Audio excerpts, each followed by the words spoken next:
So in this iMovie tutorial video, I'm going to be showing you guys how to add a gradient background to a video here in iMovie. So once you have iMovie opened up on your device, for this demonstration, I have started a new project with just a black background playing as the video. Now, if you wanted to add a gradient background, pretty straightforward. Go to sort of the upper middle here, the upper middle left side, and press on the plus icon. Then, as you can tell, for me, it actually is previously on backgrounds, but if you're on this screen for whatever reason, just go to towards the middle to where it says backgrounds and press on backgrounds.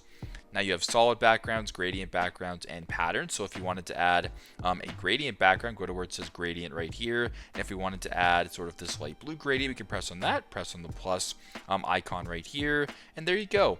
We have now added a gradient background to a video here at iMovie. I hope this video helps, and thanks again for watching.